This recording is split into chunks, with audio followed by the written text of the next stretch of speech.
আসসালামু আলাইকুম প্রিয় শিক্ষার্থীবৃন্দ, আপনারা সবাই কেমন আছেন?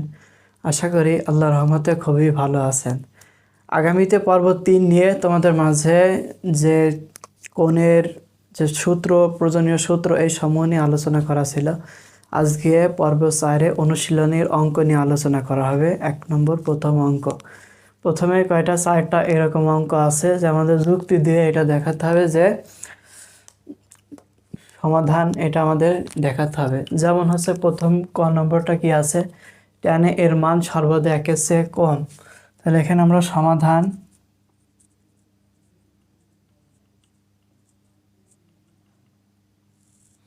এটা আমরা জানি tan এর মান সর্বদা 1-এর চেয়ে কম হয় না, এজন্য আমরা সমাধান এখানে লিখব উক্তিটি মিথ্যা। কিসের জন্য? 1-এর চেয়ে কম এটা হয় না, এটা আমরা দেখব উক্তিটি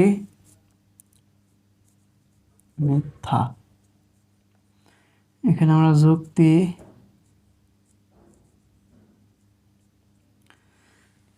যেহেতু tan 60 ডিগ্রির মান আমরা কত জানি, tan 60 ডিগ্রির মান জানি √3। কত জানি? tan যদি এখানে আমরা 60 ডিগ্রিতে চলি সমান √3। এটা যদি তোমরা ক্যালকুলেটরে করো 1.73 সামথিং এত প্রায়।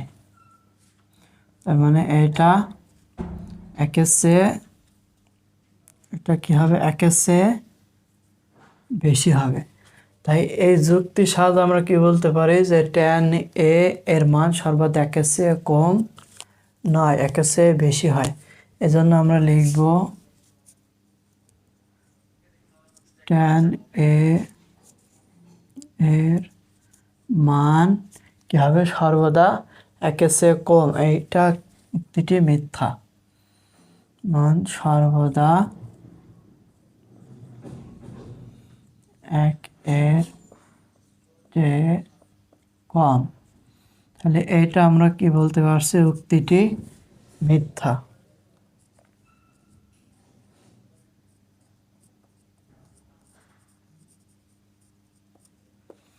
আর খ নম্বরে আসি। খ নম্বরে কি বলা হচ্ছে যে cot a হলো cot এবং a এর গুণফল। এটা আমরা জানি cot এবং a এর গুণফল এটা সত্য নয়। তাই সমাধান এখানে সমাধান cot a এখানে দিতে পারে উক্তিটি মিথ্যা। তার কারণ আমরা জানি cot a এর সাথে যে কোণ থাকে সেটা গুণ আকারে থাকে না, সেটা একটা অর্থবোধক কোণের মান হিসেবে এখানে থাকে। যেমন যুক্তি থেকে যদি আমরা এখানে দেখি তাহলে cot হলো কি? cot হলো cotangent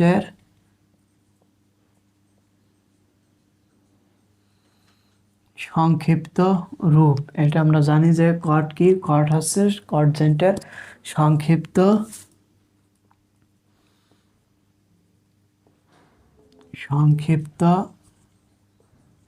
রূপ। আর এ হচ্ছে কি? সেই কোণের পরিমাণ। এ হচ্ছে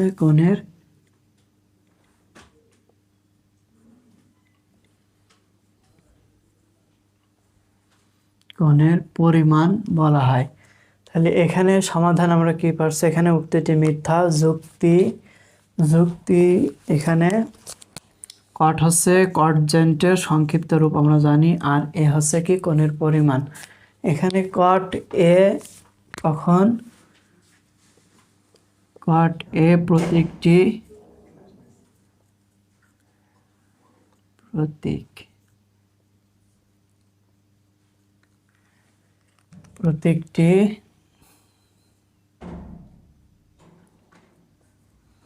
এ কোণের ত্রিকোণমিতিক অনুপাত।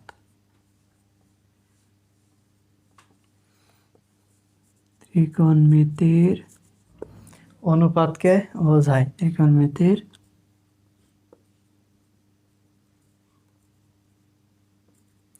অনুপাতকে বোঝায়। তাহলে এখানে যেহেতু এটা ত্রিকোণমিতির অনুপাতকে বোঝানো হচ্ছে, কট এ হলো কট এবং এ এর গুণফল, এটা হচ্ছে উক্তিটি মিথ্যা। তার কারণ হচ্ছে কট আমরা কি জানি কটজেন্টের সংক্ষিপ্ত রূপ, আর এ হচ্ছে কোণের পরিমাণ। তাহলে কটের প্রতীকটি এ কোণের ত্রিকোণমিতির অনুপাতকে বোঝায়, এর জন্য কটে।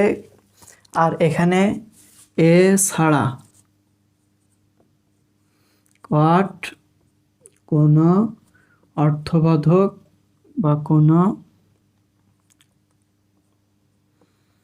অর্থ বহন করে না, এটা মনে রাখতে হবে যে এ ছাড়া কট কোনো অর্থ বহন করে না, এজন্য এটা কি উক্তিটি মিথ্যা হবে। আবার গ নম্বর, এবার এর কোন মানের জন্য সেক এ 12/5, এটা আমাদের দেখাতে হবে। তার কারণ হচ্ছে এ এর কোন মানের জন্য, তাহলে এখানে এ এর মান আমাদের বের করে দেখাতে হবে। তাহলে এটা যদি আমরা সমাধান করি, সেক এ সমান 12/5, তাহলে এখান থেকে আমরা সেককে কি করতে পারি 1/cos এই সূত্রে আনতে পারি। যেমন তাহলে সেক সমান কি হবে 1/cos এ সমান যা আছে 12/5।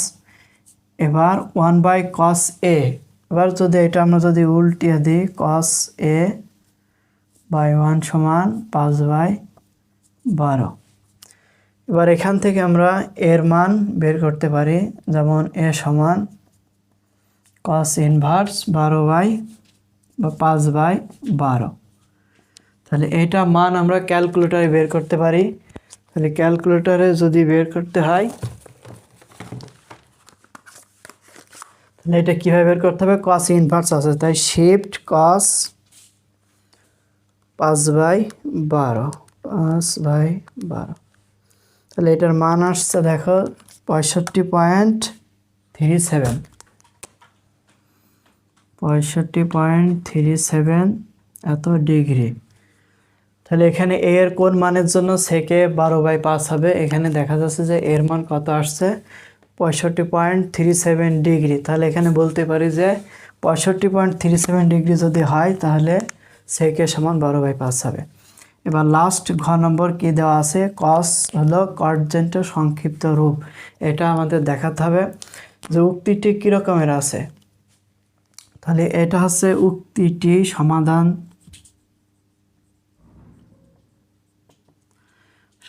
উক্তিটি মিথ্যা আছে। আমরা জানি কস কটজেন্টের সংক্ষিপ্ত রূপ নয়, এটা হবে কস কোসাইনের সংক্ষিপ্ত রূপ।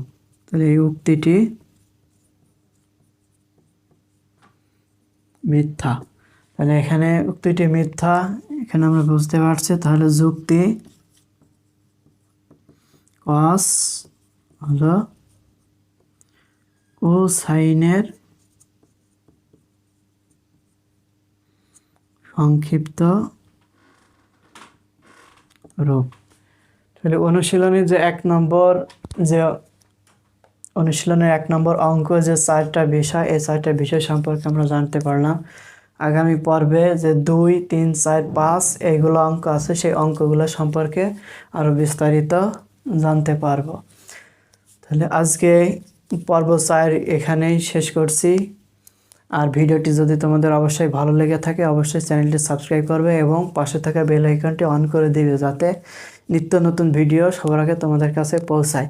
আর ভিডিওটি তোমরা অবশ্যই আশা করি তোমরা বুঝতে পারছো। সবাই ভালো থাকবে, সুস্থ থাকবে। আল্লাহ হাফেজ।